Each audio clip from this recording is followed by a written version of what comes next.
Hello बच्चों, हमने पिछले अध्याय में जाति और उसकी विशेषताओं का अध्ययन किया था। अब हम उसी के आगे देखेंगे जाति व्यवस्था में परिवर्तन लाने वाले कारक कौन कौन से हैं। पहला, पाश्चात्य शिक्षा एवं सभ्यता। अगर हम देखें तो अंग्रेजों के आने के पहले भारत में जो धार्मिक शिक्षा थी उसका सबसे ज़्यादा प्रचलन था, क्योंकि केवल ब्राह्मणों को ही शिक्षा प्राप्त करने का अधिकार था और बाकी जाति के लोगों को शिक्षा से वंचित रखा जाता था। लेकिन आज अगर हम देखें तो अंग्रेजों ने भारत में धर्मनिरपेक्ष और सार्वभौमिक शिक्षा प्रारंभ की।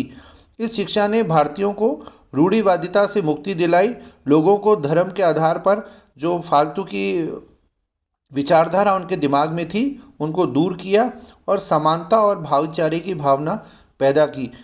इस प्रकार वैज्ञानिक शिक्षा ने लोगों में तार्किक दृष्टिकोण का विकास किया।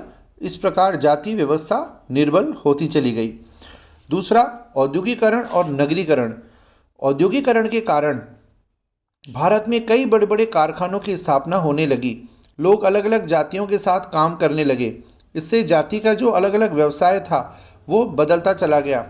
औद्योगिकरण में यह संभव न था कि चमड़े के कारखाने में केवल चमार या सूती कपड़े के कारखाने में केवल जुलाही कार्य करेंगे, बल्कि सब जातियों द्वारा एक ही कारखाने में अलग अलग प्रकार के कार्यों को करने की समझ बढ़ती गई और इससे आपस में जातिगत भेदभाव दूर होते गए।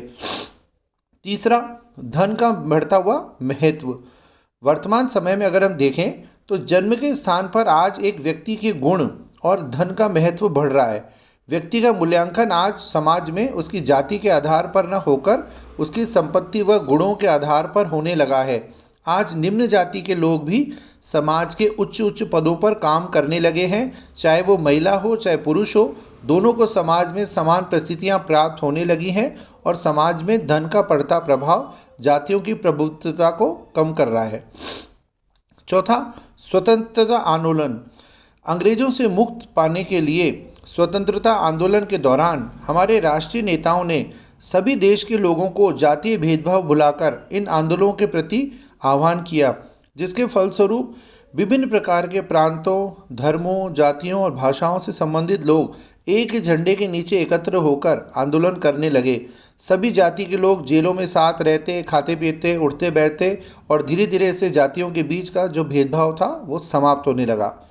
पांचवा, प्रजातंत्र की स्थापना।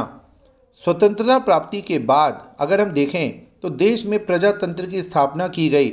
नए नए कानून बनाए गए, नवीन संविधान लाए गए। रंग, लिंग, जन्म, धर्म आदि के आधार पर किसी के प्रति कोई भेदभाव न बरतने का उल्लेख किया गया। सबको एक समान मौलिक अधिकार दिए गए। तो इसी कारण धीरे धीरे जाति प्रथा कमज़ोर होती गई। छठा, धार्मिक आंदोलन।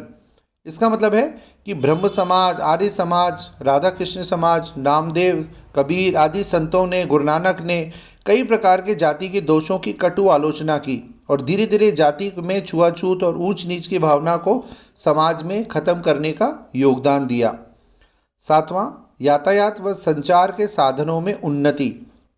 जैसे जैसे जनसंख्या बढ़ी, नए नए आविष्कार हुए, समाज में यातायात के साधन बढ़ने लगे, नवीन संसाधनों का विकास होने लगा, समाज में गतिशीलता बढ़ी, लोग एक दूसरे से एक जगह से दूसरी जगह आने जाने लगे। रेल, बसें, वायुयान, इन सब में लोग यात्रा करने लगे। नए लोगों से लोगों का संपर्क बढ़ा, समानता का भाव पनपने लगा, छुआछूत कम हुई और खान पान के नियम भी धीरे धीरे बदलते चले गए। आठवां, स्त्री शिक्षा का प्रसार। कि समाज में शिक्षा के अभाव ने जातिगत नियमों में योगदान दिया। धीरे धीरे जब स्त्रियों में शिक्षा का प्रसार शुरू हुआ तो जातिगत बंधनों को तोड़ा गया और जाति प्रथा के कारण आज महिलाएं भी जो केवल परिवार में रहकर यातनाएं सहन करती थी, उन्होंने विद्रोह करना शुरू किया। उन्होंने भी जाति से संबंधित विवाह, खान पान और इन सब नियमों को समाज में चुनौती दी और नवीन शिक्षा ने प्राप्त जो स्त्रियां थी, जो ऊंचे ऊंचे पदों पर काम करने लगी, आज उन्होंने जातीय बंधनों को छोड़ दिया और आज वो समाज के उच्च उच्च पदों पर काम करने लगी हैं। नवां, संयुक्त परिवारों का विघटन। ये भी जाति प्रथा का एक प्रमुख कारक माना गया कि जो भारत में संयुक्त परिवार की प्रथा थी, जो शुरू से लोग एक बड़े परिवार में साथ जीवन गुजारते थे, नौकरी के कारण जब वो लोग एक स्थान से दूसरे स्थान पर आने जाने लगे तो लोगों ने इन परिवारों में संयुक्त परिवारों को छोड़कर अपना एक अलग एकांकी परिवार बनाया और इससे समाज के अंदर केवल एक ही जाति के प्रति जो लगाव था वो धीरे धीरे कम होने लगा। लोग समय के कारण या समाज की नई नई बदलती परिस्थितियों के कारण अपनी जातिगत भेदभावों को भूलने लगे और साथ में एकांकी परिवार समाज में बढ़ते चले गए।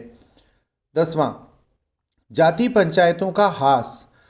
आज जो जाति प्रथा है उसको दृढ़ता जो प्रदान करती थी जाति पंचायतें या ग्राम पंचायतें, उन्होंने भी इसमें अपनी महत्वपूर्ण भूमिका निभाई।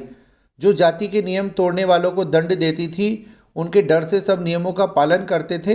लेकिन जब जैसे ही जाति पंचायतें धीरे धीरे समाप्त हुई, नवीन नवीन अदालतें समाज में आई और जाति प्रथा कमज़ोर होती गई। 11वां, जजमानी प्रथा की समाप्ति। इसका मतलब है कि जजमानी प्रथा एक जाति दूसरी जाति की सेवा करती थी, उनमें आपस में पारस्परिक निर्भरता थी। लेकिन जब समाज का विकास हुआ, नवीन उद्योगों का विकास होने लगा, नए नए व्यवसाय पनपने लगे, तो जजमानी प्रथा टूटने लगी।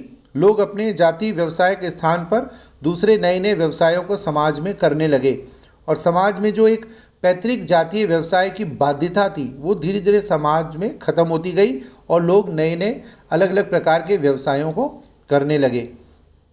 और लास्ट है नवीन कानूनों का प्रभाव, कि भारत में कई ऐसे कानून बने जो जाति प्रथा के विरुद्ध थे, जैसे हिंदू विवाह वैधिकरण अधिनियम 1949, विशेष विवाह अधिनियम 1954, हिंदू विवाह अधिनियम 1955।